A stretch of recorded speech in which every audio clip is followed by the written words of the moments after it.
The episode opens on a city scene where a kaiju alert siren suddenly starts to blare. In the next shot, we see Kafka and Mina running for their lives as the surrounding citizens begin to panic. News channels are reporting that the kaiju has a fortitude of 6.7.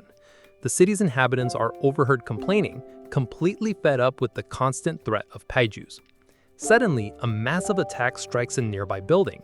Kafka and Mina try to escape the blast, but in the chaos, Mina falls. Seeing her about to cry, Kafka tells her that everything will be alright, offering a reassuring smile.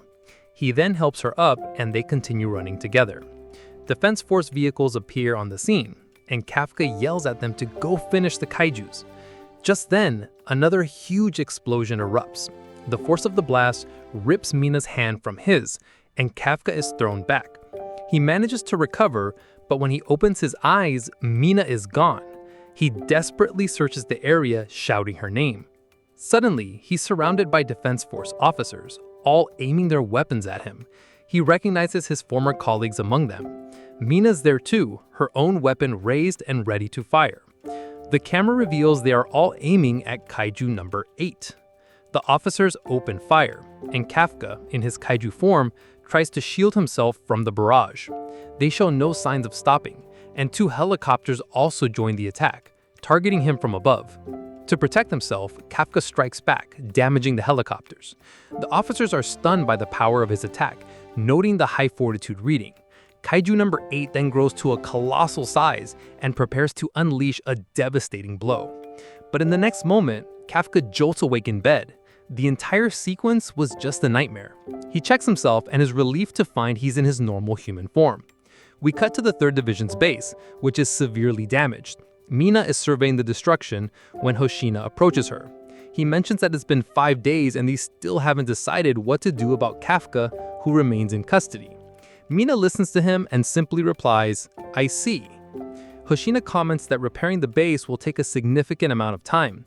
Mina then notes that today's the day the new recruits are being assigned to their new units. Hoshina confirms they should be arriving soon.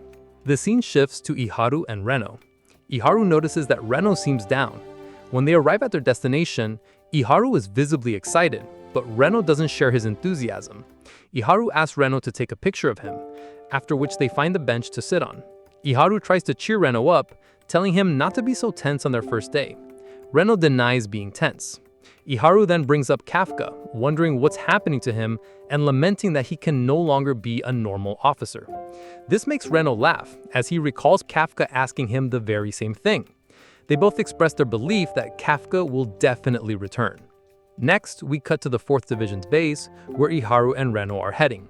Reno silently vows to himself that he will get stronger to protect Kafka. The scene then shifts to Shinomiya, who is having the exact same thought. She must become stronger. An officer approaches and apologizes for keeping her waiting.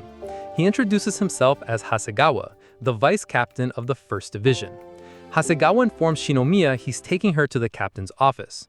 As they walk down the corridor, Hasegawa mentions that her captain, Ashiro, has likely already briefed her on the situation. Until the 3rd Division's base is repaired, she will be working with the 1st Division. Shinomiya confirms this, stating that since the 1st Division is the strongest, it's the perfect place for her to further hone her skills. Shinomiya and Hasegawa arrive outside the captain's office. Shinomiya thinks to herself that she's about to meet the 1st Division captain and intends to learn everything she can from him.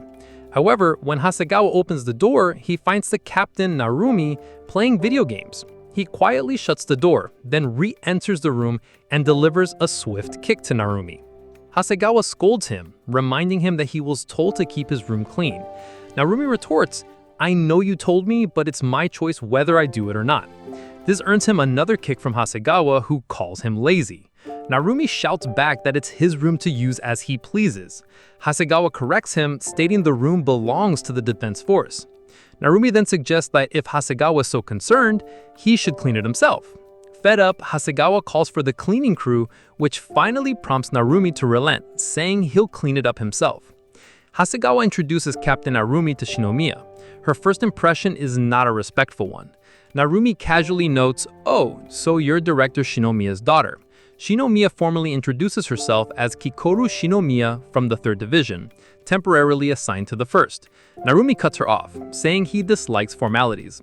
He states that as the 1st Division captain, he only demands one thing. Before he can elaborate, a kaiju alert sounds.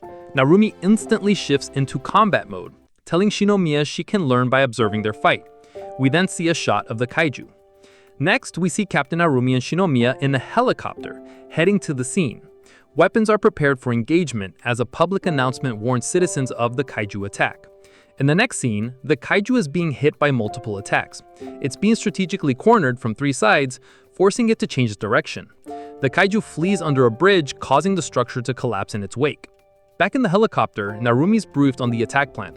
He relays orders to his officers, who immediately move in to engage the kaiju. Shinomiya observes, noting that the 1st Division has complete control over the kaiju's movements and that their officers are unleashing over 40% of their combat power. Narumi tells Shinomiya it's her turn, grabbing her weapon. As he prepares to jump, he revisits his earlier point, telling her there's only one thing she requires. With that, Narumi leaps from the helicopter. He deploys his weapon mid-air and dives toward the kaiju, striking it directly in the back. The monster explodes from the single powerful blow. Narumi lands coolly and finishes his thought. The one thing he wants is overwhelming strength. Hearing this, Shinomiya smirks, finding his answer amusing. After the battle, Narumi checks his phone, annoyed to see that Mina is still more popular than him. Shinomiya points out that his phone has been ringing for a while. Narumi dismisses it, assuming it's a call for a pointless meeting he has no intention of attending. Right on cue, Hasegawa appears and lands another kick. He insists that attending meetings is part of his job, grabbing Narumi by the ear and dragging him away. Narumi complains, asking if the matter is really important enough to be dragged away for. Hasegawa confirms that it is. The meeting is about Kaiju number 8. The scene then cuts to Kafka in his cell, doing push-ups and frustrated that 5 days have passed with no change. Officers then enter and tell Kafka to come with them. As he's being escorted, he's surprised to see Shinomiya waiting for him. They arrive at the director's office. Kafka is surprised to see the 1st Division Captain Narumi also present. Director Shinomiya announces his decision. Kafka is being assigned to the 1st Division. He believes that combining the strongest kaiju with the strongest anti-kaiju force will create an unparalleled unit. The director tells Kafka he must prove his worth in the next mission to gain their acceptance. Failure means he will be disposed of.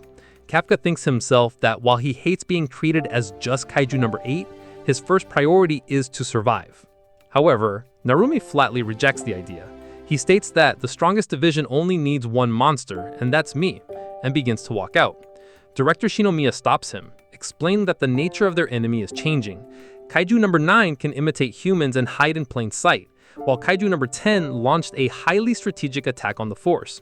These new kaijus are unlike any they have faced before. Director Shinomiya emphasizes that while the defense force has continually improved, the kaijus are now evolving as well, presenting new and dangerous challenges. This means the force must also evolve. Hearing this, Narumi suggests that the most effective way to use Kaiju number 8 is to turn it into a weapon for him to wield. Kafka interjects, telling Narumi that he has to survive for the sake of his friends who have placed their trust in him. He declares that he still has a promise to fulfill, to fight kaijus alongside Mina. Kafka then formally states his name and that he is joining the 1st Division. As he leaves, Narumi coldly tells Kafka he doesn't care about his feelings. Just show me your power and give me results, adding that if he ever loses control, he will eliminate him personally. Later, Hoshina informs Mina that all the officers, including Kafka, have reached their new divisions. Mina replies, "Good, let's get back to our own work." We then see Shinomiya packing her bags, followed by a final shot of Director Shinomiya entering a lab. And with that, the episode comes to a close. Let me know what you thought of this episode in the comments below.